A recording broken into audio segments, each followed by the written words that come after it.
Olá pessoal, neste vídeo eu vou explicar para vocês como declarar as contribuições aos planos de previdência privada, o PGBL e VGBL, o resgate de dinheiro dos planos, além da declaração da aposentadoria do INSS. Já fizemos também vídeos sobre como fazer a declaração, como declarar ações e renda fixa, entre outros, além do nosso e-book sobre como declarar investimentos. Vou deixar todos os links para vocês na descrição do vídeo. Vale dizer que esse vídeo contou com a supervisão de Rogério Ramos, consultor tributário da IOB, e Jéssica Batista, tributarista do PSG Advogados. Antes de começar, não se esqueça, claro, de deixar o seu like e se inscrever no nosso canal, caso você ainda não seja inscrito. Vamos lá?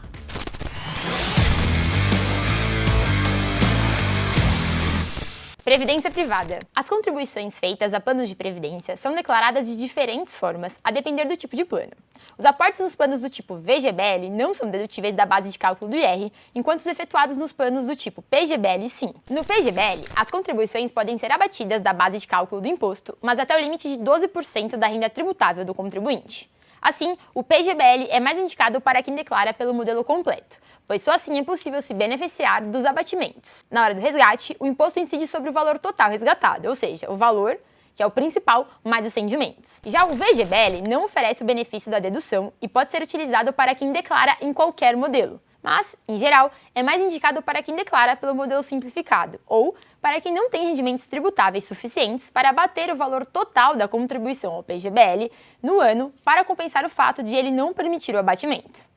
No VGBL, o imposto é descontado só sobre os rendimentos na hora do resgate. De qualquer modo, a avaliação de qual dos dois tipos é melhor depende de outros fatores, como tempo de contribuição, total de rendimentos tributáveis, valor dos aportes, etc.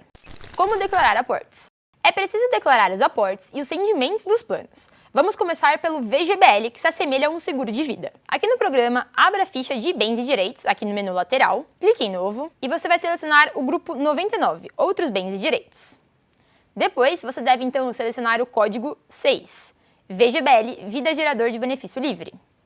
Indique se o VGBL é do titular ou do dependente, a localização, informe também o CNPJ da entidade de previdência privada e no campo de discriminação, você deve informar o plano de previdência privada, que é da instituição, por exemplo, XYZ, o tipo do VGBL e a descrição do plano. No campo de situação de 31/12/2022, você deve informar o saldo bruto total de contribuições até essa data.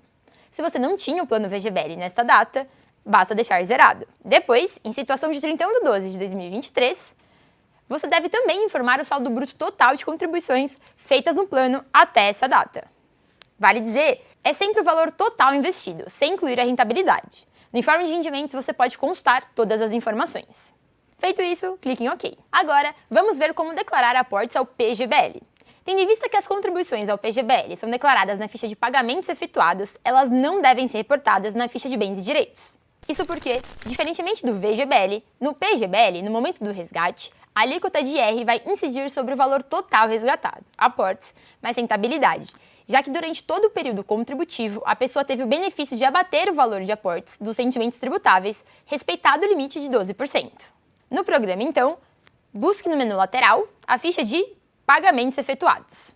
Clique em novo e busque pelo código. Nesse caso, vão ter duas opções. O código 36 de Previdência Complementar, inclusive o FAP, e o 37 de Contribuições para Entidades de Previdência Complementar. No informe de rendimentos está descrito o código que você deve escolher. Vamos considerar, então, o código 36 para a gente dar o exemplo. Selecionado, você vai escolher se a despesa pertence ao titular ou dependente. Informe também o CNPJ e o nome da entidade de previdência.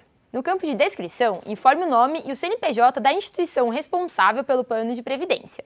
Não precisa aqui informar o saldo. Depois, no campo de valor pago, coloque o valor efetivamente pago independentemente do limite de dedução. E não precisa preencher o campo de parcela não dedutível, porque o programa calcula isso depois na declaração de forma automática. Nesse caso, eu vou dar um exemplo aqui de 5 mil e depois basta clicar em OK. Você vai ver que vai aparecer um quadro explicando as regras de dedução. Basta clicar em OK. Se, no ano base da declaração, 2023, o contribuinte fez apenas contribuições e não realizou nenhum resgate, não precisa preencher mais nada. Se ele não fez contribuições no período e não resgatou o plano, também não será preciso informar nada além disso na declaração. Se ainda não fez, lembrando que, diferente do VGBL, o saldo aplicado em PGBL não deve ser informado na ficha de bens e direitos. Tributação da previdência privada. Além de informar os aportes, é preciso também declarar os resgates se você tiver sacado dinheiro. Quando houver resgate, é preciso prestar atenção na hora de declarar, porque, além do tipo de plano, PGBL ou VGBL, a forma de reportar também muda de acordo com o regime de tributação escolhido na contratação do plano, progressivo ou regressivo. Na tabela progressiva, as alíquotas aumentam de acordo com o valor. Assim, se você optar por receber uma renda mensal do plano de R$1.000, por exemplo, vai pagar uma alíquota que vai ser menor do que a alíquota aplicada se a renda for de R$5.000. As alíquotas variam de 0 a 27,5%, conforme as tabelas que vocês estão vendo. Lembrando que a tabela progressiva foi atualizada após um reajuste parcial dado pelo governo. A alíquota na declaração será definida com base na renda tributável total do investidor, incluindo, além do benefício do plano de previdência, outras fontes, como a aposentadoria do INSS e salários.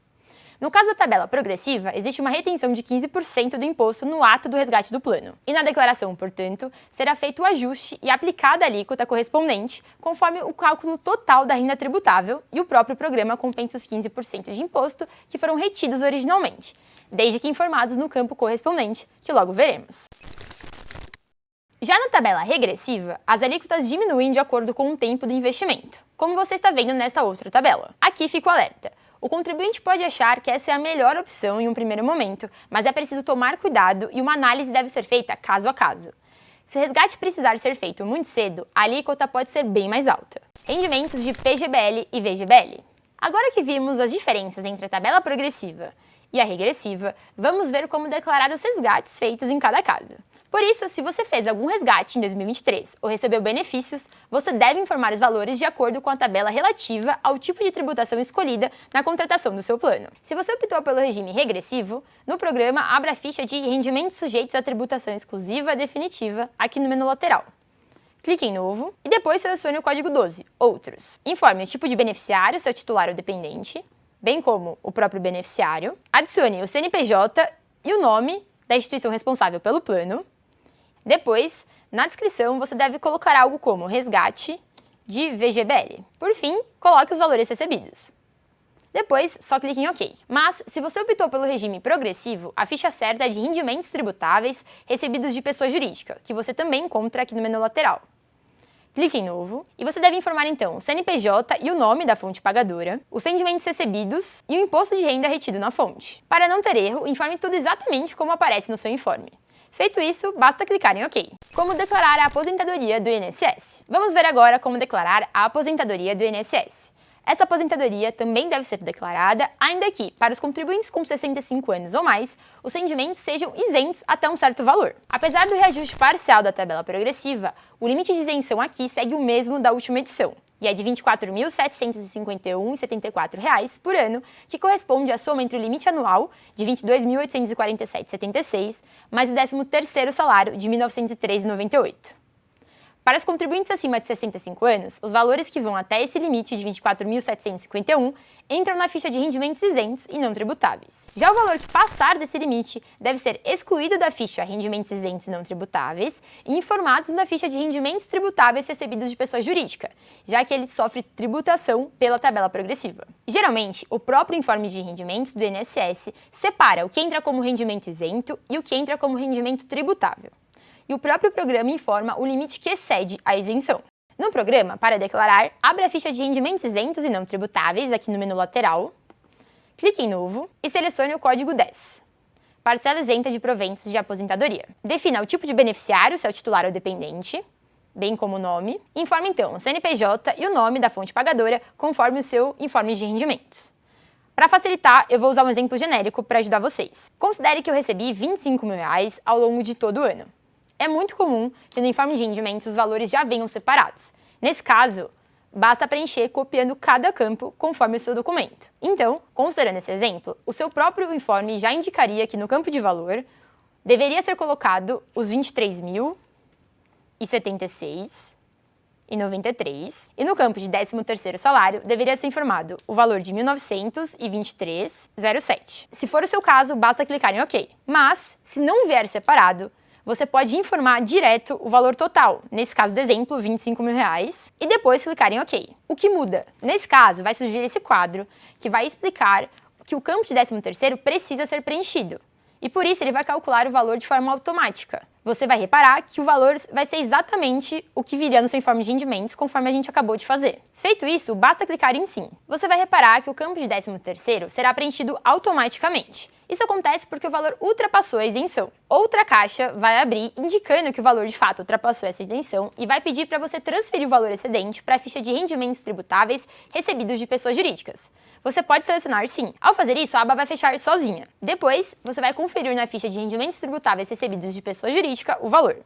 Aqui no menu lateral, busca a ficha, e você vai ver que vai aparecer, vai criar aqui uma linha desse valor que excedeu a isenção. A recomendação é seguir e preencher exatamente como aparece no informe de rendimentos, tanto o CNPJ da fonte pagadora como o valor, porque esses são os valores que constam na base de dados da Receita. Fazendo dessa forma, você evita inclusive a possibilidade de malha fina. Importante dizer que, se o valor total não ultrapassar esse limite de isenção de R$ 24.751,74 por ano, você não precisa colocar nada nessa ficha de rendimentos tributáveis recebidos de pessoa jurídica. Chegamos ao fim desse tutorial.